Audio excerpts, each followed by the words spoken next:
공부를 하면 무엇이 어떻게 좋아지는지를 좀 알고 하는 게 훨씬 더 효과적일 것이라고 저는 생각합니다. 내가 무슨 행위를 하거나 뭘 했을 때 어떤 결과가 온다, 오게 된다는 걸 미리 예측하면서 그걸 상상하면서 하면 아무래도 더 좋죠. 예를 들어서 그냥 시계를 안 보고 수영하는 사람하고 시계가 지금 초가 계속 이렇게 가는 걸 시간이 얼마나 단축되는지 이런 걸 보면서 가는 사람하고 다를 거 아니겠습니까? 그래서 좀 연구를 하면 무엇이 어떻게 달라지는가에 대해서 좀 알아보는 것도 좋으리라고 생각합니다.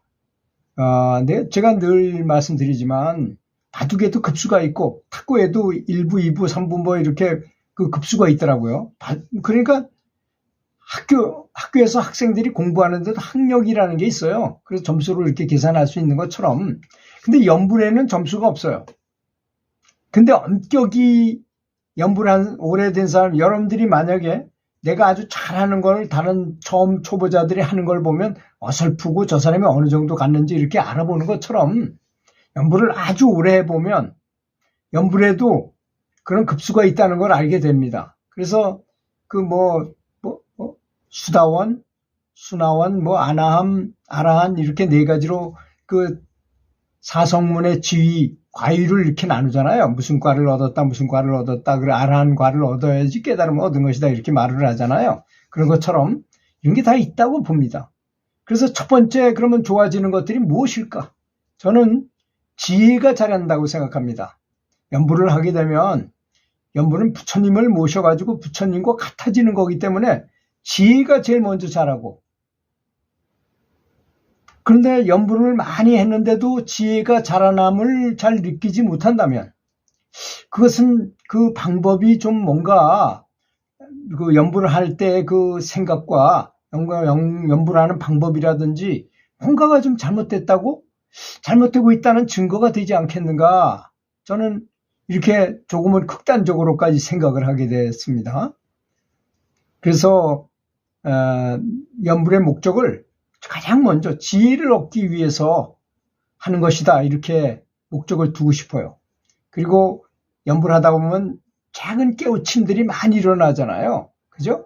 오늘 연불을 할 때는 이렇게 이렇게 하는 게 좋겠다라는 생각이 들고, 그럼 수행 일기에다 써놓기도 하고 아주 반짝이는 아이디어가 떠올랐어. 그래, 맞아. 이렇게 걷기 명상하면서 리듬을 맞춰가지고 하는 게 훨씬 더 좋아.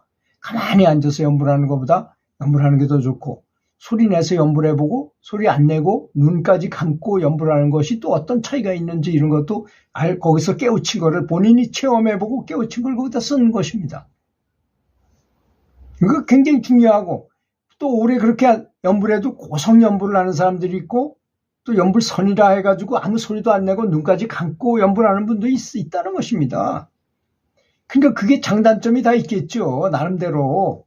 그러니까 연불선한 사람들의 얘기도 들어보고 또 고성연불 하신 분들의 얘기도 들어보고 이렇게 해야 되지 않겠는가, 이렇게 생각합니다. 이런 것들이 모여서 큰 깨달음의 발판이 된다고 저는 생각하거든요. 그러므로 연불을 할 때는 지혜를 얻는 것이 가장 중요하다고 저는 생각하는 사람입니다. 두 번째는 마음이 차분해지고 감정이 고요한 마음의 편안함, 행복감을 느낀다는 것이죠. 환희심을 느낀다는 것이죠. 세상사의 고단함을 잊고 감정의 기복이 줄어들고 감정 노름에 놀아나지 않게 된다는 것입니다. 사물을 있는 그대로 볼 수 있고, 또 사업이 실패한다 하더라도 내가 돈을 다 날려가지고 하나도 없어도 살 수 있다는 거.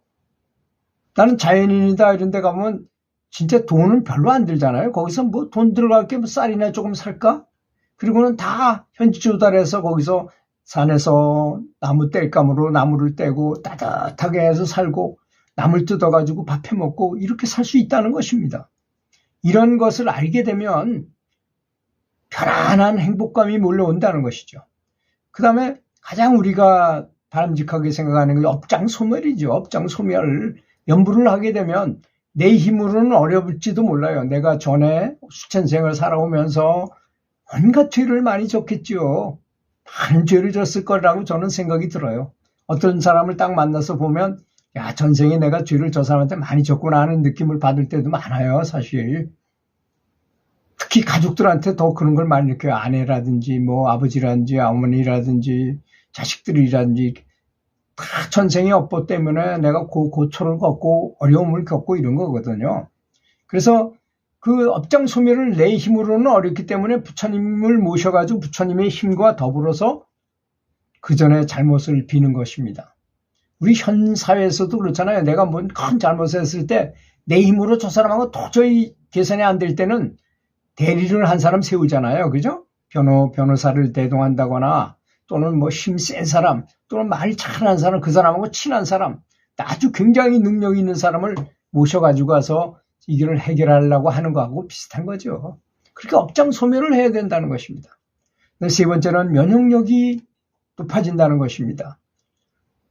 염불을 하면 뇌파를 안정시키고 혈압은 낮추고 혈관은 넓혀요.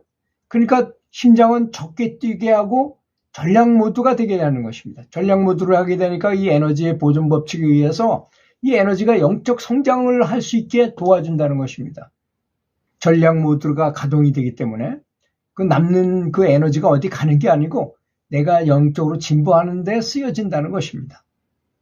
신진대사율을 아주 뚝 떨어뜨려가지고 굉장히 좋은 상태가 그 대신 뇌로 올라가는 혈류량은 아주 많게 만든다는 것입니다. 이런 아주 최적의 상태가 되는 것이요. 염불을 계속하게 되면 그러니까 내부 장기는 자동 면역 증강 상태로 진입하게 된다는 것입니다. 그래서 백혈구도 증가하고 NK세포라는 거 있잖아요. 내추럴 킬러 세포, 암세포 막 이렇게 나쁜 것들이 들어오면 그러니까 군인이죠. 우리 몸을 지키는 군대가 강해지는 거죠. 아주. 특이사항은 행복 호르몬과 성장 호르몬도 많이 분비돼요. 이게. 근데 우리는 다 컸는데 이미 늙었는데 무슨 놈의 성장 훈련이 필요한가 하지만 요것이 성장 호르몬이 이 비만, 비계를 없애는 작용까지 해요. 체중 조절 작용을 한다는 것입니다. 그 일본에서는 체중 조절하는데 명상을 도입해가지고 하기도 해요. 염불과 명상 같은 걸 도입해서 같이 하기도 한다는 것입니다. 이게 비법이라고 생각해요. 그 사람들은 체중 줄이는데 명상하는 것이 비법이라고 생각한다니까요. 염불도 명상과 비슷한 요소가 있기 때문에 같은 거라고 저는 생각합니다. 그 다음에 다섯 번째로 행복 호르몬을 분비한다는 것입니다. 사람이 눈을 감잖아요. 그러면 굉장히 에너지를 많이 절약하게 됩니다. 여러분 이런 거에 대해서 생각해 보셨는지 모르겠는데요. 귀로 듣는 건 5만 명이 일을 해야 되고 눈으로 보는 건 150만 명이 일을 해야 됩니다. 엄청난 차이죠. 눈으로 보는 게 우리는 그냥 뭐 눈에 보이니까 그냥 우연히 이렇게 보잖아요. 백화점에 가서 아주 멋있는 물건들을 이렇게 보면 내 영적인 에너지가 굉장히 빠져나가요, 사실. 그런 건 고도의 선지식하고 같이 있을 때만 그분이 가르칠 수 있는 것입니다. 그런지 안 그런지 우리 세상 사람들은 전혀 그런 것 개념이 없어요, 아예. 그래서 옛날 정말 돌을 열심히 닦는 사람은 되도록 눈을 안 뜨고 떴다 하더라도 삿갓을 쓰고 그 삿갓 그 앞에 보이는 데만 보고 걸어가요. 에너지 소모 안 하기 위해서. 그러니까 뭐 백화점 같은 데 가서 또는 뭐 휘황찬란한 데 가서 구경하고 이런 거 에너지를 엄청나게 뺏긴다는 사실을 알아야 될 것입니다. 그리고 이렇게 뇌파가 안정화되면서 염불을 하게 되면 안정화되면서 행복 호르몬인 엔돌핀, 도파민, 세로토닌 같은 게 많이 분비되면 무아지경으로 진입하게 돼요. 아주 좋은 상태이기 때문에. 그 다음 여섯 번째로 pH 농도를 자동으로 조절해야 한다는 것입니다. 그래서 너무 산성화된다거나 너무 알칼리화되는 걸 방지해 줍니다. 그래서 이 환자들이 병원에서 움직이지 못하고 가만히 있으면 욕창이 생기잖아요. pH 농도가 맞지 않아서 그런 겁니다. 그걸 아무리 좋은 약을 써도 안 돼요. pH 농도를 맞춰야 되더라고요. 제가 그 얘기는 따로 했었죠. 그 욕창이 심한 데다 그 알칼리성 물질을 갖다 확 집어넣어가지고 모르겠다고 가만 놔뒀더니 금방 암으로 붙다고 pH 농도가 맞으니까 되는 것입니다. 땅도 그렇잖아요. 비료를 너무 쓰게 되면 산성화되면 딱딱하게 굳어지고 병이 걸리면 절대로 약을 쳐도 안 돼요. 근데 pH 농도가 맞았을 때는 병도 잘 오지 않는다는 것입니다. 사람도 똑같습니다. 그래서 감기 기운이 있을 때 연불을 아주 신나게 재밌게 즐겁게 이렇게 하게 되면 감기가 멀리 달아나는 것을 늘 느끼겠더라고요. 영적 에너지, 이건 뭐 기가 모인다 뭐 이런 말로도 표현하죠. 영적 에너지를 기가 모인다 이런 말로 표현하는데 사실은 이게 영안이 열린 사람은 다 기나 빛이나 똑같은 말입니다. 빛이 모이는 거예요. 말하자면 부처님이 우리 앞에 나서서 우리에게 주는 것도 빛이고 우리가 받아야 할 것도 빛입니다. 왜냐하면 우리가 바로 빛의 진동체이기 때문인 거죠. 우리 이 껍데기 이 몸이 아니고 진정한 나는 불성, 대불성, 자성불은 진동체, 빛이 빛 자체이기 때문입니다. 그래서 살아있을 때 빛을 많이 모아야 된다는, 연불은 빛을 모으는 것입니다. 이런 사실을 참 말하기가 참 곤란한 내용이죠. 이런 말은. 하여튼 사람은 진동체인 빛이기 때문에 빛 에너지를 많이 모으고 연불을 해가지고 부처님이 오셔가지고 부처님의 빛을 나한테 많이 비춰주는 것. 그러니까 연불이 너무너무 좋은 것이죠. 처음에는 양적인 변화만 일으키게 되지만 나중에 질적인 변화까지 일어나게 된다는 것을 본인이 느낍니다. 여러 가지로 느껴져요. 뭐 강력한 에너지가 몸속에 에너지가 느낀다든지 빛이 보인다든지 하늘의 음악 소리 같은 게 들린다든지 이런 여러 가지 증상이 일어나게 돼 있어. 그걸 등력한다고 말을 합니다. 연불을 하면 등력을 할 수 있다는 점 아시고 하시면 좋을 것 같습니다.